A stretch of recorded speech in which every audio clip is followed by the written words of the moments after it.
La sala de los Abencerrajes y la sala de las dos hermanas, con las cúpulas de sus techos y con los alveolos de miel y los prismas de cristal de sus mucarnas, nos revelan el secreto de todos los encantos y encantamientos de la Alhambra. Sus estucos y sus piedras tienen un alma gracias a la alquimia de la luz. La arquitectura participa del movimiento cósmico.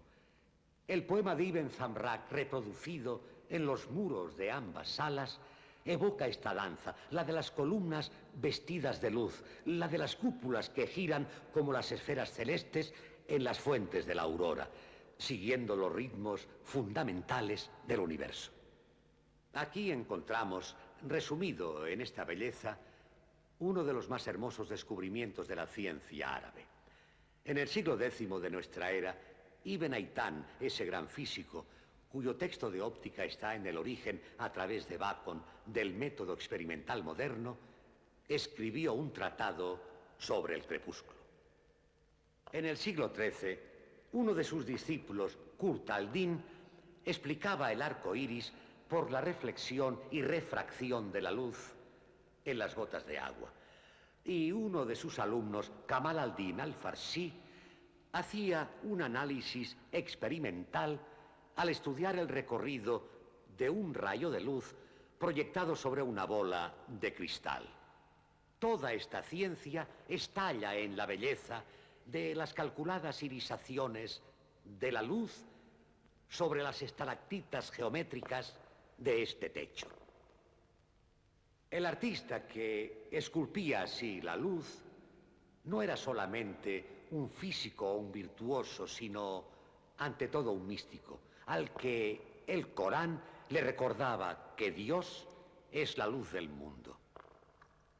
Jamás estuvieron más estrechamente unidos la ciencia, el arte y la fe. Porque aquí el arte no copia de lo visible, vuelve visible lo invisible. Tiene por misión hacer sensible en cada cosa la presencia y la actividad creadora de Dios, de la que cada realidad y cada acontecimiento no son más que un signo.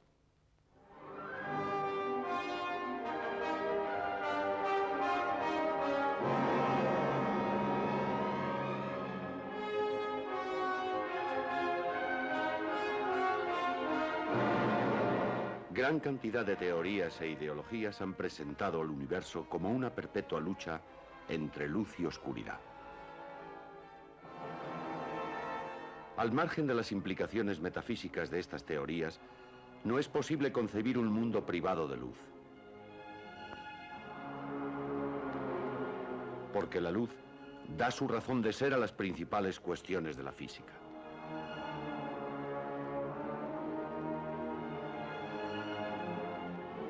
Sin luz, apenas nada es posible. Las últimas concepciones metafísicas explican la inseparable relación que existe entre materia, espacio, tiempo, velocidad y luz. Los límites de la materia parecen ser los límites de la luz.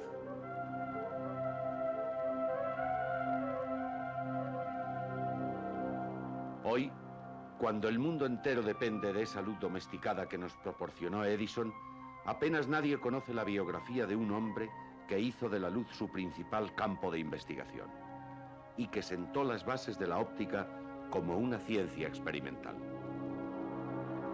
Fue uno de los principales talentos del Islam. Se llamaba Al-Haytham, aunque en el mundo occidental fuera conocido como Alhazen, el padre de la óptica. Alhazen, Avicena y Al-Biruni forman la más alta trilogía del saber islámico.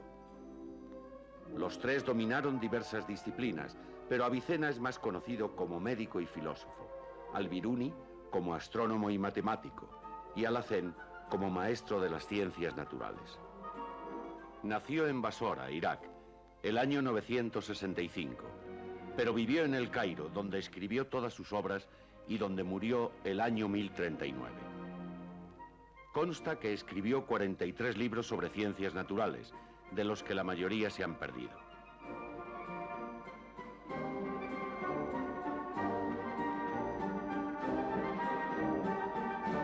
Su obra, muy moderna de concepción, se basa sobre todo en la experimentación de la que extrae las conclusiones que forman sus teorías. Hasta él, la teoría de la visión que había formulado Euclides había sido aceptada como válida por generaciones de científicos. Según esta concepción, la visión se interpretaba como si el ojo lanzase una especie de tentáculos de luz hacia el objeto visto, tras lo cual, conocido el objeto, volvían estos al punto de origen transportando con ellos la imagen capturada. Otros personajes y médicos islámicos se habían ocupado de diversos aspectos relacionados con la teoría de la visión, pero fue Alhazen quien con enorme paciencia e interés logró poner orden en aquel confuso torrente de datos y suposiciones. No estando esclarecido aún el fenómeno de la visión, hemos decidido preocuparnos de la cuestión tanto como nos sea posible, dedicándonos a él exclusivamente y reflexionando seriamente. Retomamos todo el estudio desde el principio, donde nacen los principios y postulados. Para iniciar nuestra búsqueda, agruparemos de un modo exhaustivo todos los hechos reales. Después, nos elevaremos en nuestras investigaciones criticando las premisas y tomando precauciones antes de registrar conclusiones y consecuencias. Es nuestro propósito hacer uso de un juicio certero. Quizás así llegaremos a alcanzar esa verdad que traerá el júbilo a nuestro corazón. A pesar de todo ello, no quedaremos a cubierto de los defectos inherentes a la naturaleza humana. Pedimos a Dios que nos preste su asistencia en esta empresa. El principal fruto de sus trabajos sobre óptica y fenómenos atmosféricos es su tratado Al-Manasir, que fue traducido al latín como Opticae Thesaurus, conociendo una extraordinaria difusión. Rogelio Bacon, que se formó en las universidades musulmanas de España y que enseñaba en Oxford vestido a la usanza árabe, es considerado en Occidente el fundador del método experimental y, por consiguiente, de la ciencia moderna. Bacon no dudó en copiar, en la parte de su Opus Maius, dedicada a la perspectiva, la óptica de Alhazen. Aunque no en este caso concreto, Bacon reconoció su gran deuda con el pensamiento islámico. La filosofía viene de Arabia, y ningún latino podrá entender como conviene las distintas sabidurías y las filosofías, si no se conocen las lenguas de donde se han traducido.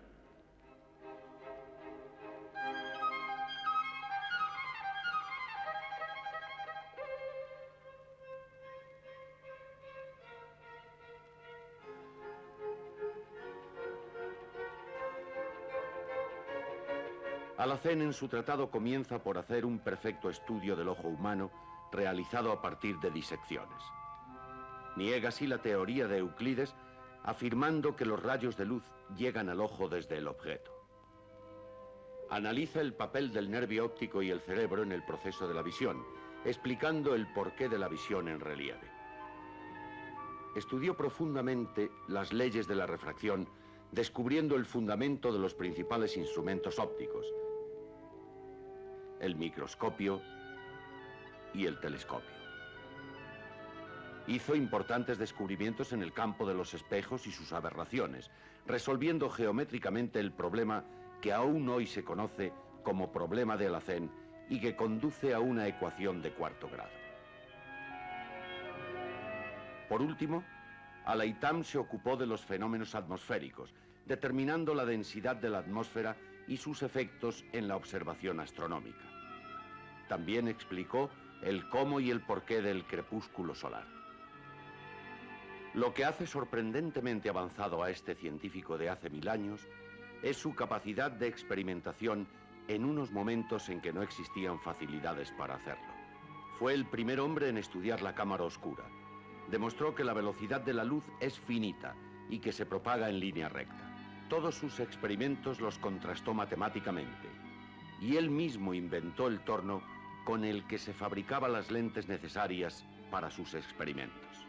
Sus trabajos fueron continuados por algunos otros físicos musulmanes, como Al-Shirazi y al-Farsi, pero en su conjunto, la obra de Alhacén supera con mucho lo hecho en los siglos anteriores y durante bastantes siglos después.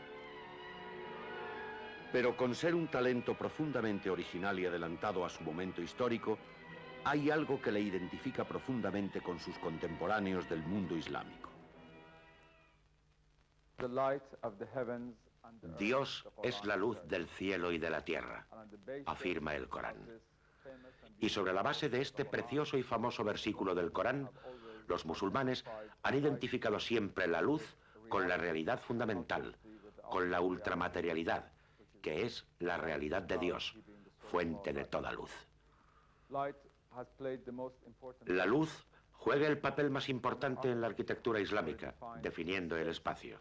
En la filosofía islámica, especialmente en la escuela oriental iluminista, fundada por el gran Surabardi, de gran impacto en la filosofía islámica, y en el dominio del conocimiento, donde el conocimiento fundamental se identifica con la iluminación. También la luz juega un importante papel en la ciencia, a la que multitud de ópticos y físicos musulmanes prestaron gran atención. Pero en un sentido más profundo, la luz está relacionada con la visión islámica del universo. La luz y la oscuridad no son vistas como una dualidad de opuestos. Se ve la oscuridad como ausencia de la luz, de acuerdo con la perspectiva unitaria del Islam. Pero la luz no solo da luminosidad, sino que también produce el calor, generador de vida y protector de la existencia humana. Indirectamente, la luz genera incluso la sombra, la oscuridad, que permite evadirse del calor del ardiente desierto en esos lugares del Oriente Medio donde el sol siempre ha sido intenso. Toda cosa se hace real por su participación en la luz, que la rescata de las tinieblas. Así como la verdadera alquimia tiene por objeto transformar el cuerpo en espíritu y el espíritu en cuerpo, el arte musulmán disuelve el cuerpo sólido del edificio en luz vibrante, convirtiendo al tiempo la luz en cristal inmóvil.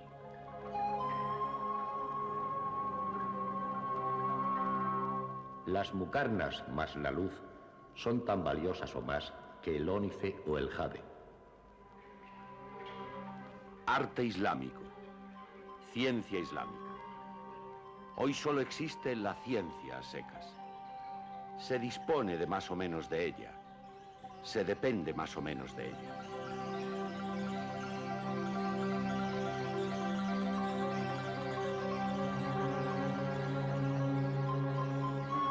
Pero sin duda han cambiado mucho las cosas desde que Alaitán nos explicara el porqué del crepúsculo.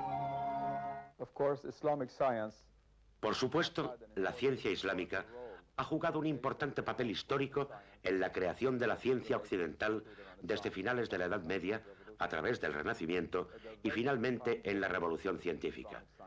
Pero hay profundas diferencias entre la ciencia islámica y la occidental.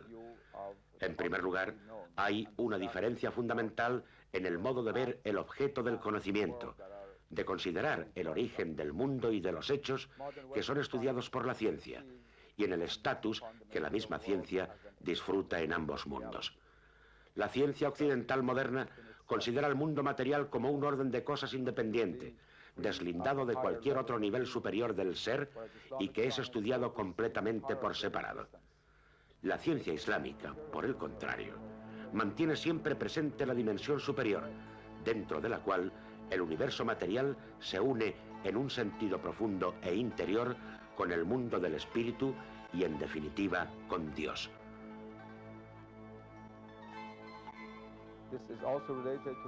Las dos ciencias, islámica y occidental, estudian los fenómenos de la naturaleza, pero la ciencia islámica siempre ve estos fenómenos con relación a la voluntad de Dios, a su porqué.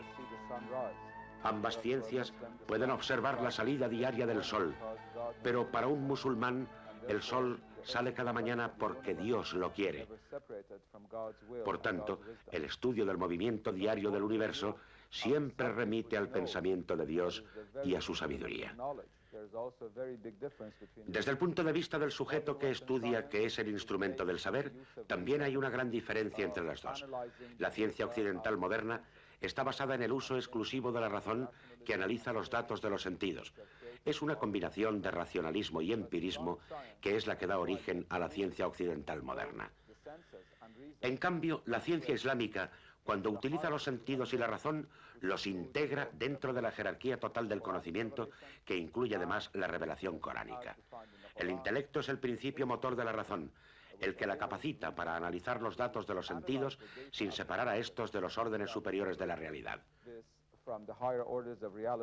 Por tanto, la ciencia islámica se basa esencialmente en la búsqueda de la unidad y la relación de todas las cosas con Dios, mientras que la ciencia occidental busca el conocer las cosas independientemente del creador, frecuentemente buscando su uso práctico exclusivamente.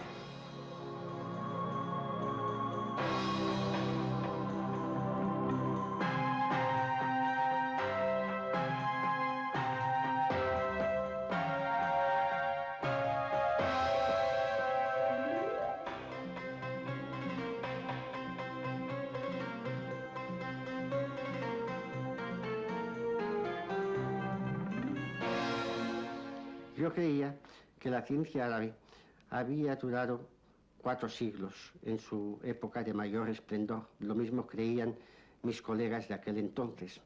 Poco a poco las investigaciones de unos y otros han demostrado que esa ciencia continúa sin solución de continuidad hasta el siglo XVII, época en que deja ya de estar emparejada con la europea y esta última pasa por delante de aquella. Ahora bien, no le pasó otra cosa distinta a lo que había pasado a la ciencia babilónica o a la ciencia egipcia o a la misma ciencia griega. Es que se puede explicar racionalmente el por qué el periodo brillantísimo del helenismo del siglo I o II decayó de manera tan rápida, pues igualmente pasa con los árabes. Lo que sí es cierto es que cuando empecé la investigación yo creía que la ciencia árabe había sido una ciencia de una vitalidad extraordinaria, tan vital que había agotado todas sus fuerzas al cabo de 4 siglos, es decir, que del siglo VIII en que se realizaron las primeras traducciones de los textos del Próximo Oriente, griegos y persas, al árabe, hasta el siglo XIII, era todo lo que había durado esa ciencia. Posteriormente, el ver los trabajos realizados por otros pueblos musulmanes, no árabes, e incluso alguno árabe, pues, por ejemplo, del Turquestán, me ha convencido de que durante 3 o 4 siglos más, ambas ciencias, la ciencia de Oriente y la ciencia de Occidente, corrieron emparejadas, que un matemático del Turquestán como Al-Kashi puede ser comparado tranquilamente con un matemático de Europa como Simon Stevin de Brujas. Es pues solo después del siglo XVII cuando la ciencia europea coge ventaja y ya notoria sobre la ciencia musulmana. Hasta entonces, en esos 4 últimos siglos se puede decir que fueron muy emparejadas.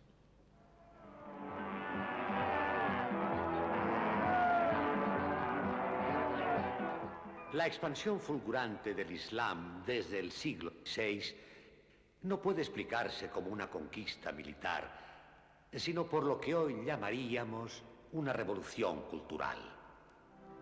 No solamente integró, fecundó y difundió desde el mar de la China hasta el Atlántico, de Samarcanda a Timbuktu, las más antiguas y elevadas culturas de la China, India, Persia, Grecia, Alejandría y Bizancio. Aportó a imperios desintegrados y a civilizaciones que morían el alma de una nueva vida colectiva. Devolvió a los hombres y a sus sociedades sus dimensiones específicamente humanas y divinas, el sentido de la trascendencia y el de la comunidad.